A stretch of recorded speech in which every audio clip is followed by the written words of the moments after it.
ეს კადრები 2025 წლის 15 თებერვალს სასტუმრო თბილისი Towers-თან ლევან ჯანგოლაძის შეკვეთილ მკვლელობამდე ერთი თვით ადრეა გადაღებული. შაბათის ეთერის მიერ მოპოვებული პოლიციის ფაილებით გინდება, რომ შავი ავტომობილით, რომელიც სასტუმროსთან ჩერდება აქ, ოთარ ფარცხალაძის ახლო გარემოცვის წევრი და ლევან ჯანგოლაძის მკვლელობის ორგანიზებაში ბრალდებული დავით მიქაძე დაცვის წევრებთან ერთად მიდის.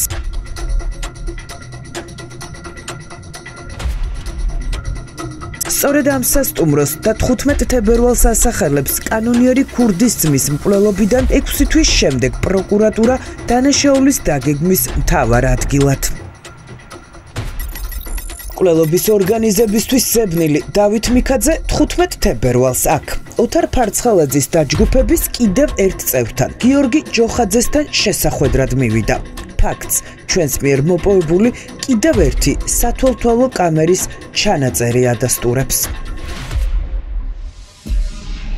ვიდეო მასალაში ჩანს, რომ ჯანგოლაძის მკვლელობის დაგეგმვაში ბრალდებული გიორგი ჯოხაძე სასტუმროში თანხლებ პირთან ერთად 19 საათსა და 17 წუთზე, ანუ მიქაძის მისვლამდე 43 წუთით ადრე მივიდა. მას ტელეფონში ჩვენთვის უცნობი პირები ხვდებიან და ერთ-ერთს მცირე ზომის ჩანთას აწვდის. რამდენიმე წუთის განმავლობაში ჯოხაძეს სასტუმროს კამერები ვეღარ აფიქსირებენ. მოგვიანებით კი ის უკან ბრუნდება, ბართან ჩერდება და თანხლებ პირს ესაუბრება.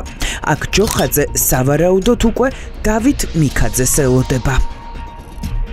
20 საათსა და 2 წუთზე სასტუმროს ტელეფონში დავით მიქაძე დაცვის წევრებთან ერთად ჩნდება. ჯოხაძეს ესალმება და სალაპარაკოდ სხვა სივრცეში გადიან. კამერები მათ საუბარს ვერ იღებენ, მაგრამ მკვლელობიდან 6 თვის შემდეგ საქმეში ოპერატიული პატაკი გამოჩნდა, რომლითაც დეტექტივი რომიკო გუგიაშვილი მის ზემდგომებს ატყობინებს, რომ ოთარ ფარცხალაძის გარემოცვის წევრები აქ კილერს შეხვდნენ და მათგან გელა უძილაურმა მკვლელობის შესრულების ინსტრუქცია და ჯანგოლაძის გადაადგილების შესახებ ინფორმაცია მიიღო.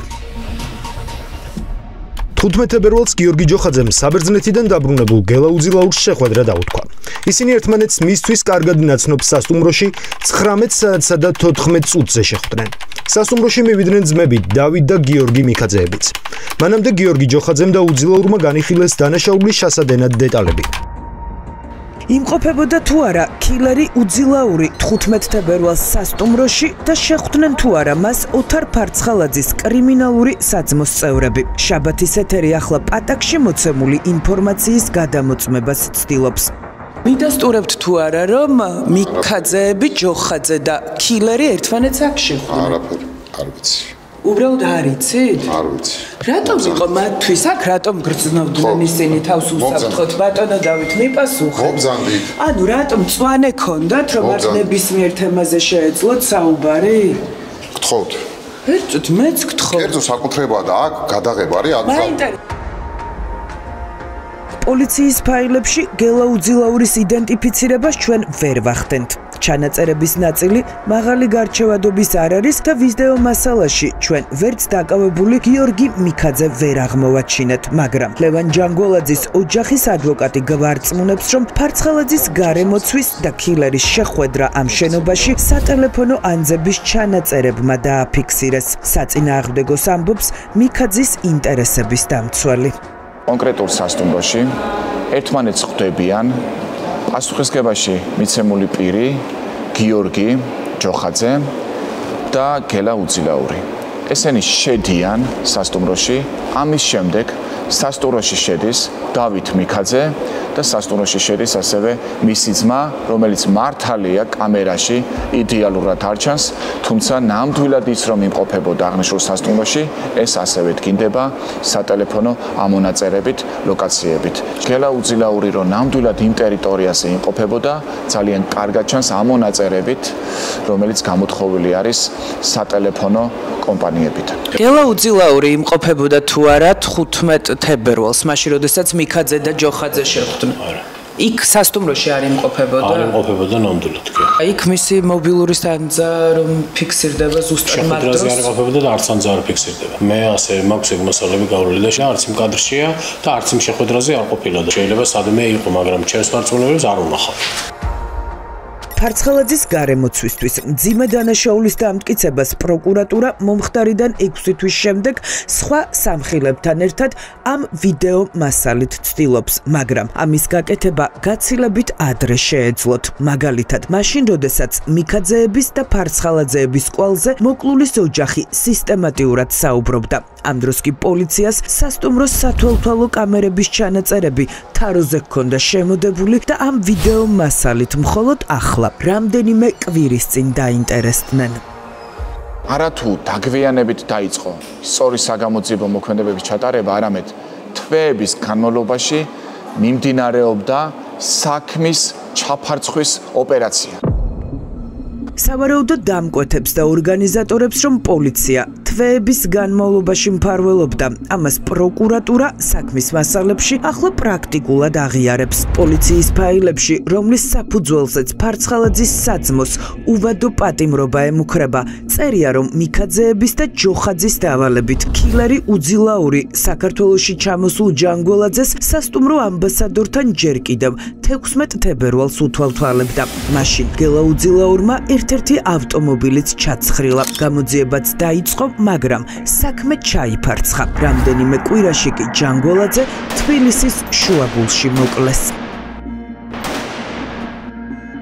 გიორგი ჯოხაძემ გელა უძილაურს მიაწოდა დავით და გიორგი მიქაძეებისგან მიღებული ინფორმაცია ლევან ჯანგველაძის გადაადგილების და თებერვალში საქართველოში ჩამოსვლის შესახებ. უძილაურს ორგანიზატორებმა დაავალეს მისი თვალთვალიც.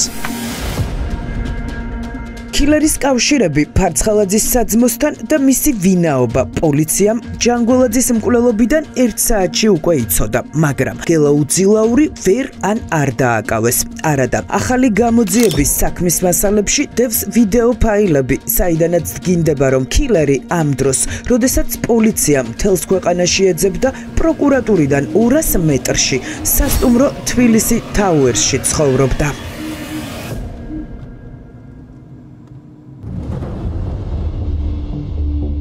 გელა უძილაური სასტუმრო თბილისი თაუერში 15 მარტს ლევან ჯანგველაძის მკვლელობიდან 24 საათში იმ დროს მიდის, როდესაც მას მთელი ქვეყნის პოლიცია ეძებს. ამ სასტუმროში მას კარგად იცნობდნენ, რადგან გიორგი ჯოხაძესთან ერთად ხშირი სტუმარი იყო. სავარაუდო ქილერი აქ ჯერ თანამშრომლებს ესალმება, შემდეგ გასაღებს იღებს და ნომერში დასასვენებლად ადის. რამდენიმე საათში ნომრიდან გამოდის, პერსონალს ტაქს აძახებინებს და ტერიტორიას ტოვებს.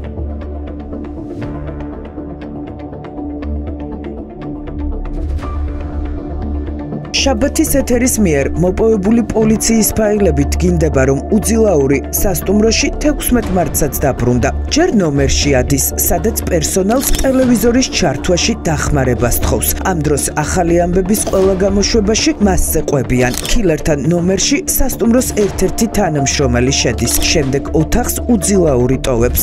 ის ჯერ სასტუმროში სეირნობს, მალევე კი უკან ნომერში ბრუნდება. ამავე დღეს უძილაური სასტუმროს დატოვების გადაწყვეტილებასაც იღებს. სათვალთვალო კამერების ჩანაწერების მიხედვით ის ერთ-ერთ თანამშრომელს ჯერ ტაქს აძახებინებს, შემდეგ კი დარეკვას თხოვს. უძილაურს სავარაუდოდ არ უპასუხეს, ამიტომ ის ტელეფონს მალევე სასტუმროს თანამშრომელს უბრუნებს და შენობიდან გადის. ეს არის გიორგი ჯოხაძის წინააღმდეგ ახლა ერთ-ერთი მთავარი მტკიცებულებაა. საქმის მასალების მიხედვით სწორედ ჯოხაძე იყო პირი, ვისთან დაკავშირებასაც მკვლელობის შემდეგ უძილაური ცდილობდა და ვინც მას ქვეყნიდან უსაფრთხო გაყვანის გარანტია მისცა. მკვლელობის შემდეგ გელა უძილაურს აქვს იმედი, რომ ის შეძლებს ოკუპირებულ ტერიტორიებზე გადასვლას და ამას რომ ვერ ახერხებს, ამის შემდეგ ბრუნდება ისევ თბილისში და ბრუნდება იმავე სასტუმროში, სადაც მანამდე ის შეხვდა მიქაძეებსა და ჯოხაძეს. ცდილობს დაუკავშირდეს გიორგი ჯოხაძეს. საქმეში არსებობს არაერთი მტკიცებულება, რომლითაც დასტურდება, რომ გელა უძილაური ურეკავს გიორგი ჯოხაძეს, თუმცა გიორგი ჯოხაძე მას არ პასუხობს. გელა უძილაური სასტუმროს ტელეფონიდან ჯოხაძესთან დაკავშირებას 16 მარტს გვიან ღამითაც ცდილობს. დიღომში დაბრუნებული კილერი მობილურ ტელეფონს ისევ სასტუმროს თანამშრომელს თხოვს, თუმცა ეს გარემოება ბრალდებული გიორგი ჯოხაძის ადვოკატისთვის არაფრის მომცემია. გადააგდო გიორგი ჯოხაძემ უძილაური? რა გარანტია ქონდათ რომ დაატოვებინებდნენ ქვეყანას? რა კავშირი ქონდა საერთოდ გიორგი ჯოხაძეს ამ მკვლელობასთან, რომ თუნდაც რაიმე დაპირება მიეცა გელა უძილაურისთვის? რა შემხებლობა ქონდა საერთოდ? რომელ გადაგდებაზეა საერთოდ საუბარი? რატომ გამორიცხავთ იმ ვერსიას თუნდაც რომ განზრა ქმნიდა იმის საფუძველს, რომ დაერეკა გიორგი ჯოხაძისთვის, რომ მაგალითად შეიქმნა რაღაც ისეთი წარმოდგენა, რომ რაიმე კავშირი ქონდა. ჯოხაძეს და მას შორის შედგა კომუნიკაცია, არ შემდგარა და ზოგადად მთელი სისხლის სამართლის საქმე ეყრდნობა მითებს და სოციალურ ქსელში გავრცელებულ ეგრეთ წოდებულ ჭორებს. სხვა მტკიცებულება საქმეში წარმოდგენილი არ არის. ახლა ჩნდება კითხვა, როგორ გადაადგილდებოდა უსაფრთხოდ გელა უძილაური სასტუმროში ჯანგოლაძის მკვლელობის შემდეგ, როდესაც მის ფოტოს ყველა მედია საშუალება ავრცელებდა და როგორ ვერ იცნო ის ვერავინ. მკვლელობაში ბრალდებული რომ აქ ცხოვრობდა 2 დღე და მთელი ქვეყანა რომ ეძებდა. ფოტოები რომ იყო გავრცელებული. თქვენ ადმინისტრაცია მან თანამშრომლებმა არ იცოდით უძილაური ვინ იყო? ხო იცნობდით უძილაურს კარგად. არ გინახავთ? თქვენი სტუმარი იყო 2 დღის განმავლობაში, როცა მთელს ქვეყანაში. ჩემი სტუმარი არ ყოფილა, მე მას მინძრობ. request ხვის. კი, ისაუზმა კიდე. სასტუმრო, სადაც სავარაუდოდ ლევან ჯანგოლაძის მკვლელობა დაიგეგმა და შემდეგ კილერი თავს აფარებდა ირაკლი ღარიბაშვილის ახლობელს ვასილ უბულაშვილს ეკუთვნის. ღარიბაშვილთან ურთიერთობებს ინარჩუნებთ? ინარჩუნებ კი არა, ღარიბაშვილი მეგობარი არის ჩემი. ტარიელია თქვენი მაგაც? ტარიელი მეგობარი, მაგაციც არის და შვილის ნათლიაც არის. რა კავშირი ჰქონდათ ამ სასტუმროსთან ფარცხელაძის დაჯგუფების წევრებს, ამის გარკვევას შაბათის ეთერი ბიზნესმენთან ცდილობს. კილერი იმალებოდა თქვენ სასტუმროში. ვინ არის კილერი? გელა უძილაური, აი ლევან ჯანგოლაძე. არ ვიცი.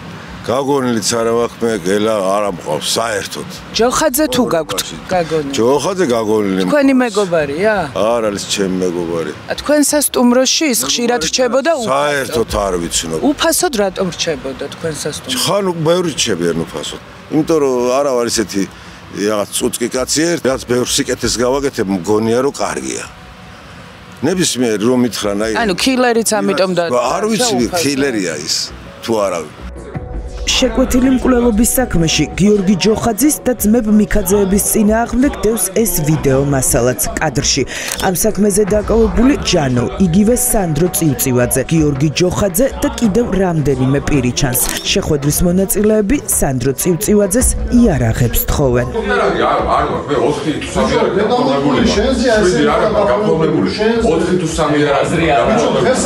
გამოძიების ვერსიით ჩანაწერებში სწორედ იმ იარაღზეა საუბარი, რომლითაც ლევან ჯანგოლაძე კილერმა მიქაძეების ორგანიზებით მოკლეს.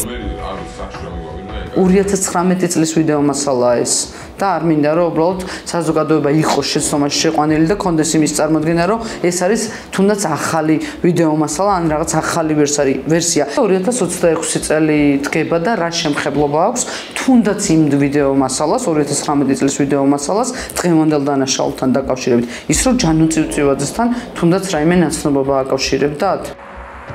ამ მტკიცებულებების და მოკლულის ოჯახის მოთხოვნის მიუხედავად საგამოძიებო უწყება ოთარ ფარცხელაძის და მისი გარემოცვის წევრებით თვეების განმავლობაში არ დაინტერესებულა და ისინი არც გამოკითხვაზე არ დაუბარებიათ. საგამოძიებო მოქმედებები კი მხოლოდ ახლა დაიწყეს, როდესაც ბრალდებულების ნაწილმა ქვეყანა დატოვა. გიორგი ჯოხაძე მომხდარი ფაქტის შემდგომ იმყოფებოდა საქართველოში დაახლოებით თვენახევარი. თვენახევრის შემდგომ დატოვა უკვე საქართველო. აი ამ თვენახევრის განმავლობაში მას დაუკავშირდა თუ არა საგამოძიებო უწყება, იყო თუ არა დაბარებული გამოკითხვას? არა. არ დაკავშირებია. არასოდეს არ ყოლიათ გამოკითხვაზე დაბარებული, არც ერთს და არც მეორეს, რაიმე წარმოდგენა იმ პერსპექტივაზე, რომ შეიძლება ამ სიტუაციაში აღმოჩენილიყო და მათ წინაშე გამოცემულიყო ბრალდების დადგენილებები, ამის ეჭვიც არ ქონდათ არც ერთს. რა მოხდა ახლა? რატომ გაწირა ბიძინა ივანიშვილმა FSB-ს აგენტობაში ბრალდებული ფარცხალაძე და მისი საძმო?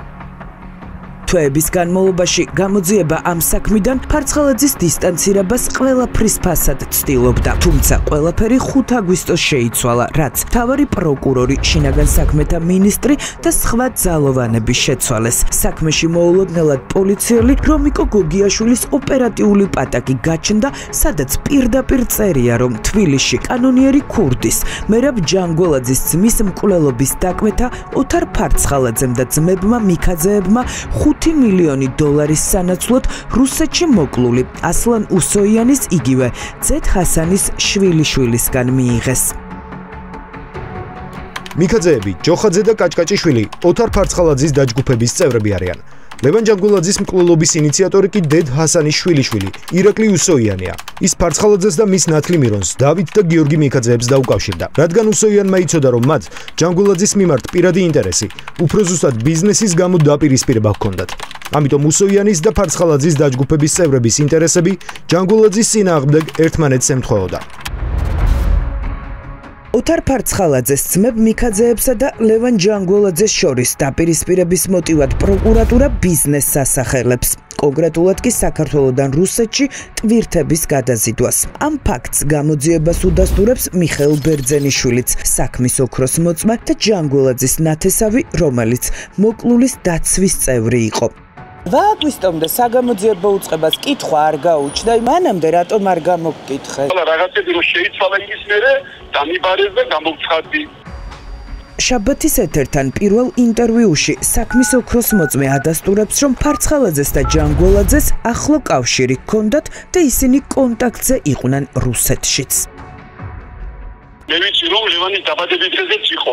60 წლის რო გახდა ლევანი, ვიცი რომ იყო. ურთიერთობა ჰქონდათ მათ. ჰქონდათ საკმაოდ მჭიდრო და კარგი ურთიერთობა ჰქონდათ. ეუბნებოდნენ ლევანს, დაანებე ამ ადამიანს თავი, შეეშვი ამასო და ლევანი მიგნორი გააკეთა. მაშინ ახს პატარა ბავშვი არ ვარო და მანებეცნე თავი მე ვიციო, ვისთან ვიმეგობრო და ვისთან არ ვიმეგობრო. თუ ოქროს მოწმის ჩვენებას დავეყრდნობით, ფარცხალაძეს და ჯანგოლაძის შორის ურთიერთობა ბიზნესმენის მკვლელობამდე 4 თვით ადრე დაიძაბა. კონფლიქტი კი ფინანსურ პოლიციაში შეხვედრას მოჰყვა. სტუმრებთან ერთად იყო, კი, შესრულები იყო. ვინ იყვნენ ეს სტუმრები? ესეთიდან იყვნენ სავარაუდო ჩამოსულები, კი. როდესაც გამოვიდა ფინანსური პოლიციიდან ბატონი ჯანგოლაძე, რას ამბობდა? ის გაბრაზებული იყო, ხო? როგორც მე მახსოვს, სიგარეტის თემა იყო, რაღაცა მანქანაში ისინი საფი ჩაჭდნენ, ესე საფი ჩაჭდნენ და დაასმარა ესენ რომ ახლა თუ არ გამოვიდაო ეს საქმეო რაღაცასო მეო აუცილებლად გავაკეთებთო. კატეხილში იყო უბრალოდ რომ ვიტყვით გაბრაზებული და ისა აი სასწაულად არ იყო, მაგრამ განკურებული და კატეხილში იყო რომ ეს საქმე რაღაც არ გამოვიდა. შეხვდა თუ არა პოსტიდან გაშვებულ სოსორამიშვილს და რა საკითხზე? რუსეთის აგენტობაში ბრალდებული ფარცხალაძე ჯანგოლაძესთან ერთად ფინანსურ პოლიციაში და დაინტერესდა თუ არა ამ ფაქტით საგამოძიებო უწყება. ამის გარკვევას შაბათის ეთერი ახლა ფინანსურ პოლიციაში ცდილობს.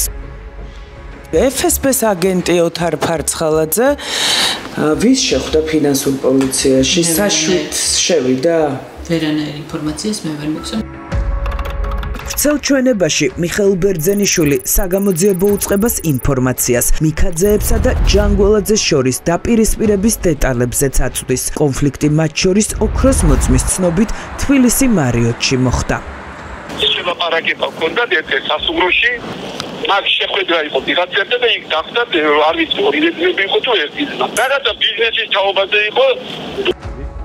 ეს ჩვენება მიხეილ ბერძენიშვილმა საგამოძიებო უწყებას 10 აგვისტოს მისცა. ზუსტად 24 საათში კი მთაწმინდაზე, აბაკელიას ქუჩაზე დავით და გიორგი მიქაძეების სახლი პოლიციის ალყაში აღმოჩნდა.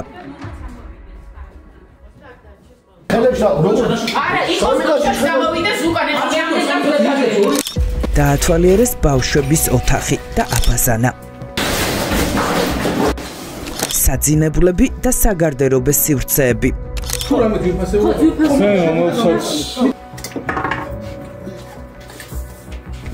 ძვირფას ნივთებთან და სამკაულებთან ერთად კრიმინალური ავტორიტეტის დანების კოლექციაც ამოიღეს. გიორგის რამის გამოვიტან კოლექცია რა რომ რამე არ იყოს აქ. აქ ეს უკაცრავად თავგადავ დაგჭირდა თანხა არის უსო. საძინებელ ოთახში პოლიციამ იპოვა 2 სეიფი და თანხა. სულ კიდე თანხა არის. კიდევ ერთი დალუქული ელექტრონული სეიფი სამართალდამცველებმა ნივთმტკიცების სახით ამოიღეს. ვერ გაარკვევთ ამის კოდს? ელექტრონულია. ძმები გიორგი და დავით მიქაძეები ბრალს არ აღიარებენ. პროკურატურის ვერსიას კატეგორიულად არ ეთანხმება არც გიორგი ჯოხაძის ადვოკატი.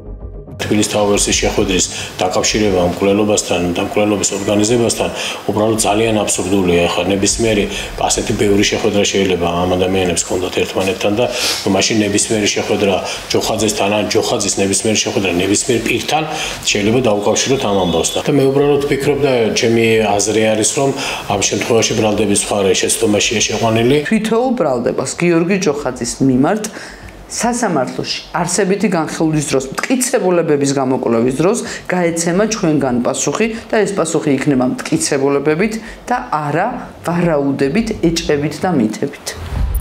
ძმები მიქაძეები, გიორგი ჯოხაძე და მათი მფარველი ოთარ რომანოვ-ფარცხალაძე არაოფიციალური ინფორმაციით კრიმინალურ წრეებში, კოლ-ცენტრების არალეგალურ ბიზნესში, რეკეტში და არჩევნების დროს ქუჩაში მუდმივად ქართული ოცნების დასაყრდენები იყვნენ. ახლა ჩნდება კითხვა, თუ მათ წინააღმდეგ სამხილები არ არსებობს, რატომ გაწირა ისინი ბიძინა ივანიშვილმა?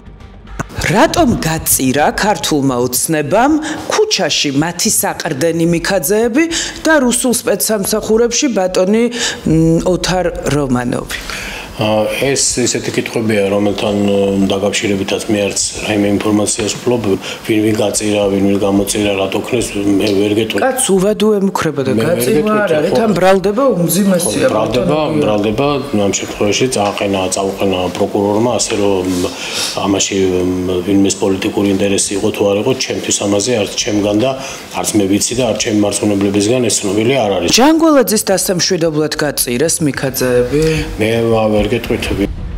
ამ ურთიერთბრალდებების ფონზე ჩნდება კითხვა, აქვს თუ არა პროკურატურას საკმარისი მტკიცებულებები მიქაძეების და გიორგი ჯოხაძის წინააღმდეგ და ხომ არ ცდილობს საგამოძიებო უწყება ფარცხალაძის გარემოცვაზე ღია იერიშით კანონიერი ქურდის, მერაბ ჯანგველაძის და მისი გავლენიანი კრიმინალური საძმოს გულის მოგებას. დაზარალებულის ადვოკატი დავინახავ, რომ ხელოვნურად არ ხდება მტკიცებულებათა მოპოვება, რომ პროკურატურა ცდილობს შეგნებულად არ გაამყაროს სისხლის სამართლის საქმე, მე აღნიშნულთან დაკავშირებით აუცილებლად მექნება რეაგირება. ლევან ჯანგველაძის მკვლელობა პროკურატურამ გახსნილად ფარცხალაძის დაჯგუფების წევრებისთვის ბრალის წარდგენის შემდეგ გამოაცხადა, მაგრამ თავად რუსეთის აგენტობაში ბრალდებული ექს-გენერალური პროკურორი ჯერ არც კი გამოუკითხავთ.